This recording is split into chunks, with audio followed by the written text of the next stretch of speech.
Hey everybody, this is Heidi with another knitting video tutorial. In this video, I'm going to show you how to work a one-row buttonhole, which is my favorite kind of buttonhole to knit and design with. Some people find buttonholes just a little bit intimidating, but with this video, we've got you covered. To work your one-row buttonhole, you'll simply work in pattern to the point at which the pattern calls for the one-row buttonhole. So I'm just going to knit a few stitches, and we'll say that the pattern calls for the buttonhole right here. So when you make the one-row buttonhole, which you can see some of them down here, further down in my swatch, I've got 3 buttonholes right here. And when you make the buttonhole, all you're going to do is bind off and cast on a certain number of stitches and then reinforce either side of the buttonhole with some easy wraps. So let's get started. We're going to bring our working yarn to the front of our work and slip 1 stitch purlwise before bringing that yarn to the back. Now we've reinforced the first stitch of the row with an easy wraparound, which will help the aesthetic look and the strength of the buttonhole over time. Now we're going to bind off a few stitches without working them. So this is just like a typical bind off you see 99% of the time in knitting. So you'll slip a stitch and pass the previous stitch over the slip stitch. So that's 1 bound off stitch, and I'll show you that a couple more times. You'll slip the next stitch and pass the previous stitch over it to bind off the second stitch, slip another stitch and pass another one over it to bind off a third, and for good measure, let's just do a 4th slip and pass over the previous stitch. Now you've got this little arc in your work, which you can see is just like the buttonhole down here, and those stitches are bound off. We're going to slip the last stitch on our right hand needle to our left hand needle to finish the first half of the buttonhole and turn our work to the wrong side.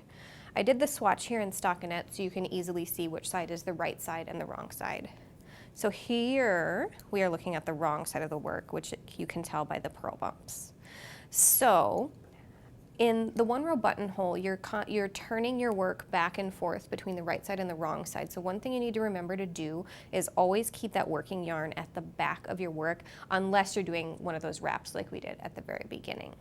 Now with the yarn in back, we're going to do something called a cable cast on. It's just like a cable cast on you might have used in another knitting pattern, but we're doing it to finish the loop of the one-row buttonhole in this case. So to do the cable cast on, we're going to cast on 5 stitches. So that's 1 more stitch than the number of stitches we bound off in the first part of our buttonhole. So we'll insert the needle between the 2 stitches. The right needle is inserted between the first 2 stitches on the left-hand needle. So you're not going through the loop like you would if you were working the stitch. You're going between the 2 loops. Then you'll wrap your yarn and bring it back through and put that wrap on the left-hand needle, making sure not to make it too tight. Now we're going to cable cast on 4 more stitches the same way. So that's 2, 3, 4, and 5. So easy. Now we've remade all those stitches we bound off plus 1, and we're ready to turn our work back to the right side one more time. So turning the work, and now we can see the V's of our knitting, so we know we're on the right side, and we're going to bring that working yarn to the back like we always should. Now, to secure this end of the buttonhole, you're going to slip 1 stitch and pass the last of the cable cast on over it to finish. And now I'm going to finish this row just to show you how my work looks. And this one-row buttonhole is my favorite buttonhole to use. I've used it in a couple of my own designs.